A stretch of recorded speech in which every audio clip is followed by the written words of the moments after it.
Which one of you took my penny?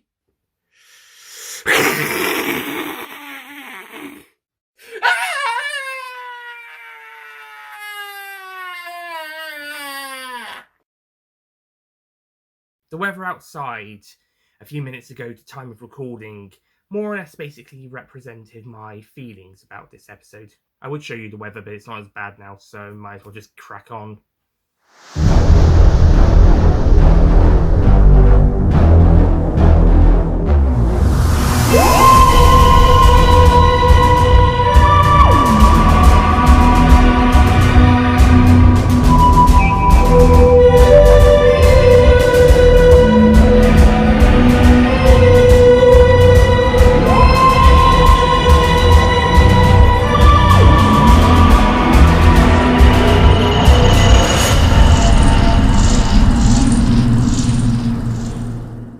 Hello, ladies and gentlemen, Nick here, and welcome to my RANT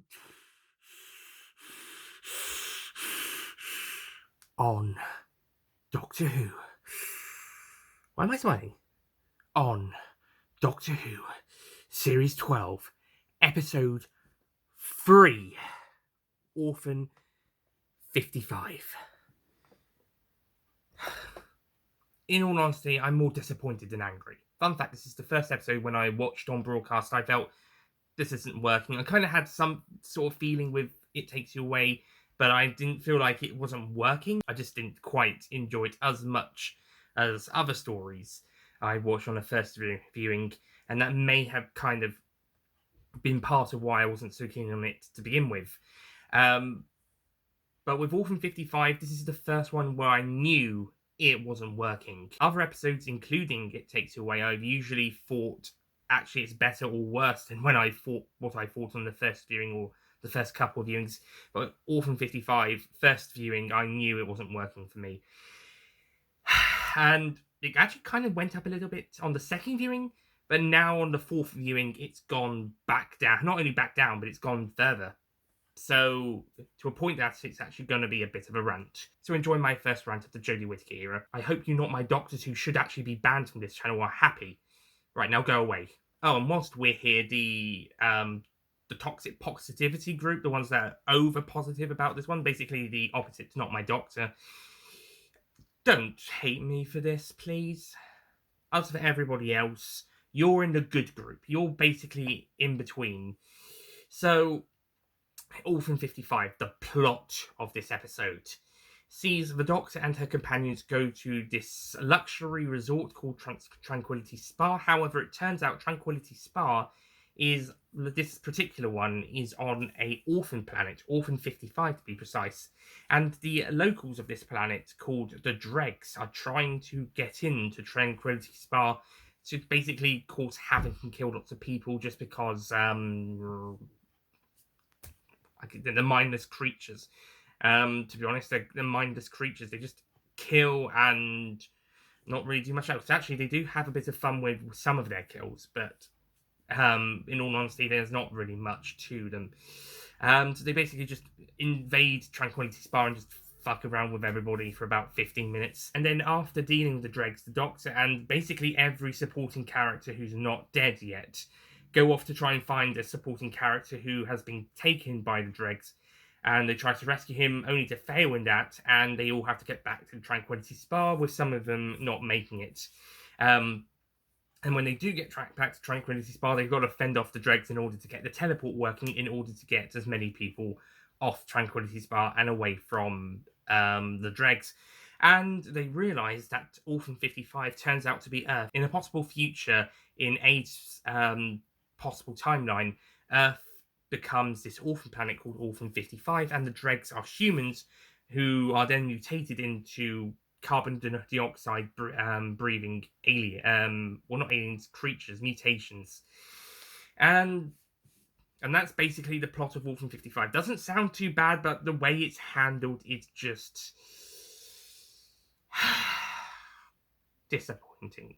This seems to be a thing with Ed Heim. He has an episode making it look like this is what we're going to do in this episode, and that's only just the first part of the story, and then we're actually going to go and do something completely different. It's fine to have a subversion of expectations, but it takes you away. And Orphan 55, it feels like you wanted us to focus on this one thing, but actually we're going to focus on something else. And now we're feeling, what story do you want to tell? Oh yeah, this episode is also that episode where it just, halfway through the episode, we stop to realize Orphan 55 is Earth. That's the twist. And the Doctor reveals, after tuning into the mind of a dreg, that it's due to mass migration, famine, and war that has caused this to happen, alongside all the global warming warnings by scientists and experts. And at the end, we have that moment where we just stop the episode to have a preach, to have a global warming message, or anti-global warming message. Look, I get what the episode is trying to do. It's trying to be anti-global warming. It's trying to warn people about global warming. But it just kind of delivered it pretty poorly. Now, if it just left the realization that Orphan 55 was Earth, that's it. That was the twist. But then the Doctor just preaches at the very end, just kind of delivering a message to the audience as well as the companions. It wasn't needed, and it was very tacked on at the end of the episode. Just have the twist of it being Earth be the global warming message of the episode. This is the most tacked on political message of any episode of the Jodie Whittaker era. And before anyone says so, yes, the Peter Capaldi era did have a very in-your-face political speech in one episode, and that was the Zygon inversion. But the way Peter Capaldi performs that, and the emotions he was putting into it, and the way the Doctor was so passionate in that scene, it felt like a really great personal message the Doctor was trying to get across, as well as the stubbornness of the characters he was trying to get across too.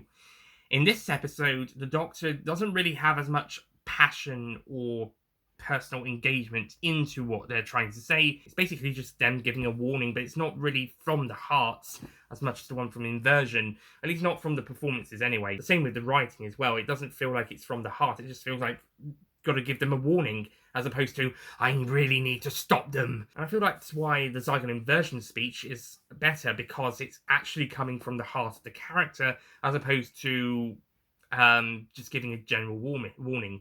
Plus the fact that this one felt more like it was directed to the audience rather than the characters. But that's not my main issue with this story, although it might be for many other people, some of which might just be having a go at it just because they don't like politics in Doctor Who. Others will have more legitimate reasons for disliking it, such as it was very preachy and very tacked on. The other issues with this story is that, for starters, there are too many supporting characters, and we bring every single one of them along.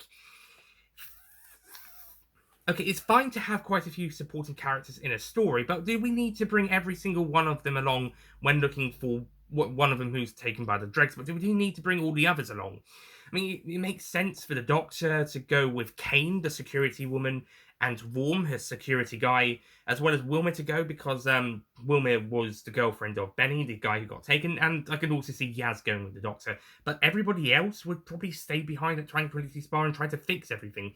What you got, Nevi and his son Silas, they would be working on trying to fix the teleportation thing. Hyphen with a 3, she would be the person who'd be left in charge with the 2 security people off. Bella, unless she has some sort of military tactics or anything, would probably stay behind to help, and Ryan and Graham would probably also stay behind to help with defending Tranquility Spa from the dregs should they try to attack again. Plus, there's also the mystery of how this Hopper virus thing got into the systems and damaged the security which let the dregs in the first place. Because that's how the dregs get in. Someone plants a Hopper virus in the system, and it damages the security systems. So we should have had something like half the cast have gone off to try and find Benny, and the other half are staying at Tranquility Spa, maybe trying to defend it from further dreg attacks. But no, every single supporting character goes in the big truck and they go off to try and find Benny. And in all honesty, this isn't the best supporting cast. First of all, we've got the really annoying Wilma, who's just screaming Benny every other couple of minutes. Although we have taken the Benny thing as a meme, as a funny joke since this episode's broadcast, but my goodness is it annoying in the actual episode. Out of context, it's funny, mostly. In context, it's dead annoying. Maybe the first time it might have been fine, but Vilma, She goes, Benny! About 23 odd times. Someone actually counted it. It was around 23 or something. Yeah, we get her going Benny around 19 to 24 times in this episode. Like I said, out of context, it's funny. In context, it's downright annoying. You also got Kane, who's the head security lady. Typical big boss person in charge who may or may not have much of a heart, but maybe a little bit deep down, but not so much on the surface. We've seen this type of character before, although the actress does do a pretty good job in the role. Orm is just another security guy, he's just there. Hyphen with a 3 is a host character who's there, and she just dies. Both those characters just die. As does Benny and Vilma, they just die. And Vilma's death, she's trying to give everybody some time to escape, but the way she goes, which one of you hurt my Benny? It's hammy. It's hammy as heck. Actually, the guy who played Benny was really good, to be honest. I liked Benny. We had more Benny! Then we had Benny. Great. We also got Silas and Nevi. Nevi is played by James Buckley, who most notably was in The Inbetweeners and also was in this program on Dave, Zapped, I think. And the actor playing Silas was in His Dark Materials Series 1 as Roger, the friend of Lyra, the main character of that series. And he was really good in that series. He also had a vocal cameo at the end of Series 2. He might be in Series 3, we'll see how that goes. He's the standout performance in this episode. He's pretty great. The kid character is kind of one of the better characters in the episode, so he does make this really stupid decision because his dad's not very good at parenting, and he kind of dismisses his son having good ideas until he desperately needs his help. And when he dismisses his son at one point, he goes, "Oh, you never listen to me!" And then a few minutes later, he just storms off and goes, "Good luck with that, Dad." And he just leaves the safe room, closing the door. And then he's put into the pits of danger when there's some dregs outside and he has to escape them. That was a really stupid move on the kid. I get it. You're upset with your dad. He's not taking any notice of you. He's ignoring you, and you have a tantrum. But don't leave the safe area for the sake of having a fucking strop. It's not worth it. And then the Doctor and Bella are going to have to go and rescue him later as well, because he did this stupid thing.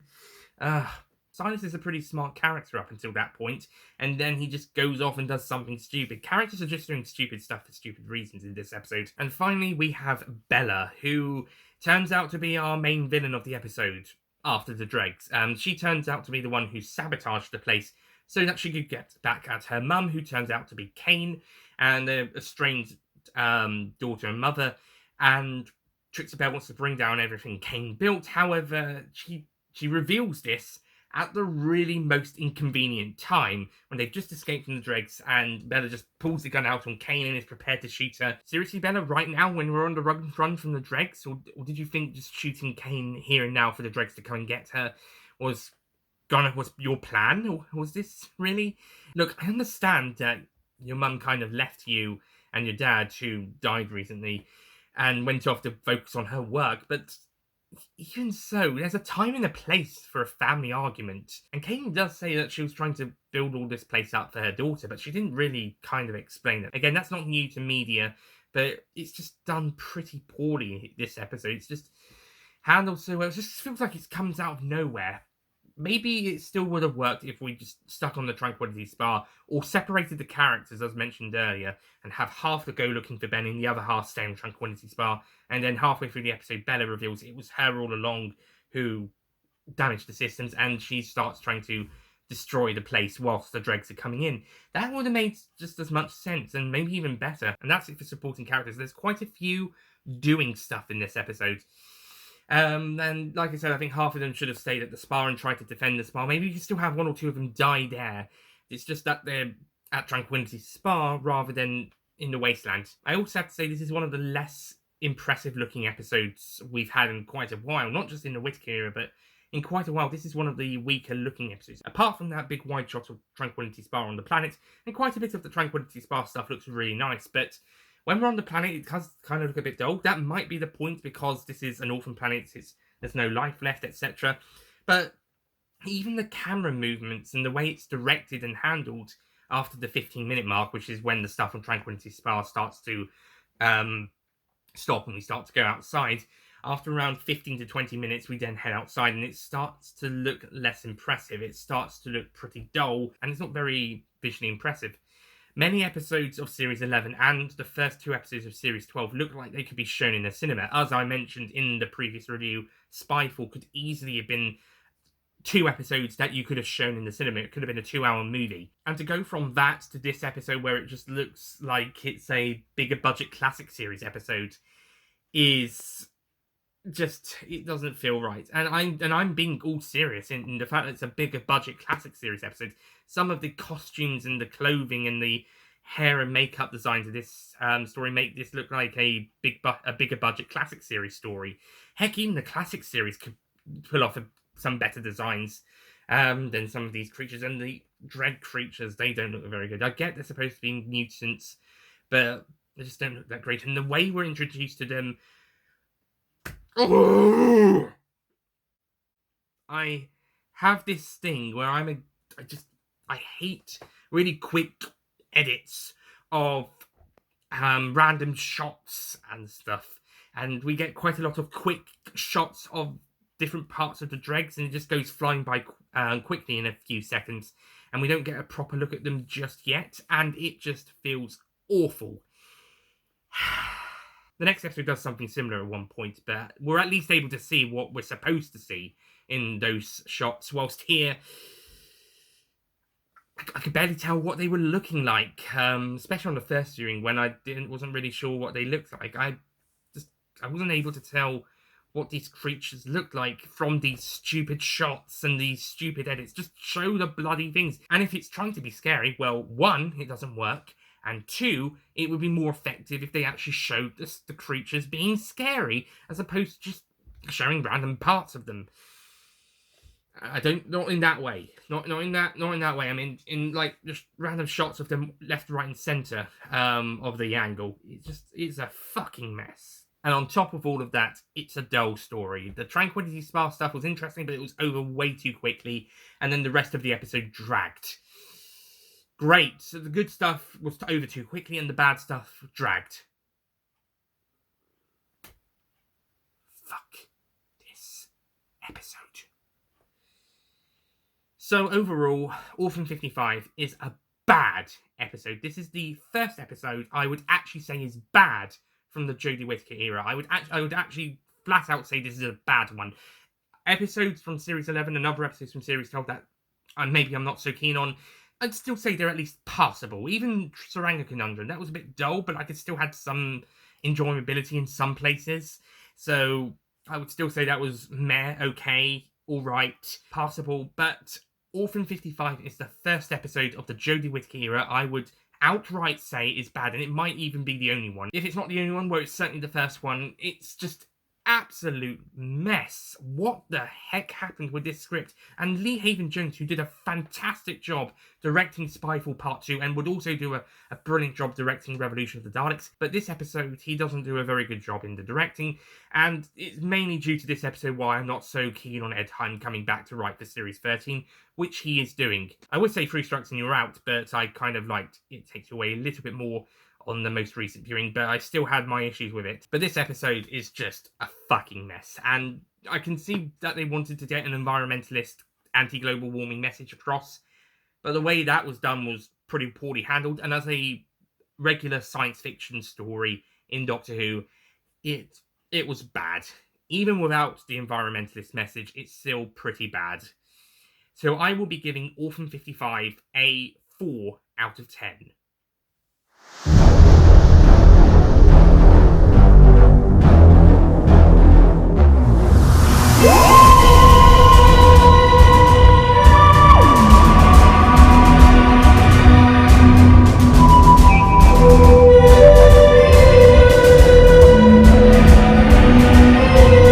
I did consider giving this a 3, but I prefer it to Twice Upon a Time, so that's why it's a 4. That's the only reason it's a 4, it's because it's better than Twice Upon a Time, because this episode didn't make me as angry with what it was doing as Twice Upon a Time, although Twice Upon a Time did have the armistice scene. But besides the armistice scene, quite a bit of Twice Upon a Time is weaker than what they tried to do in this story. That's why this story is a 4, not a 3, which I did briefly consider, and I did consider would this be lower? But I would say 4 is pretty fair, in all honesty. As for the main cast do good as per usual, and the characters are pretty decent as per usual.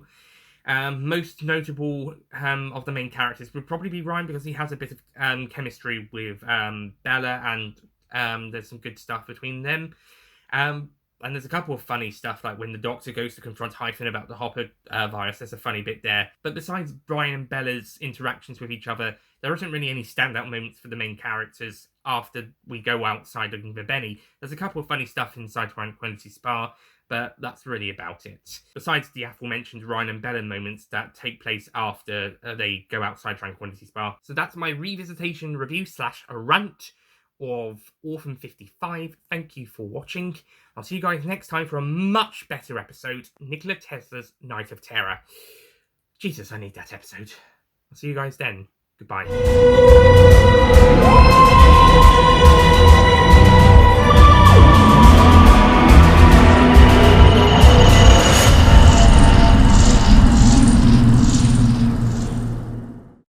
Don't forget to click below to subscribe to the Nicholas Payne YouTube channel.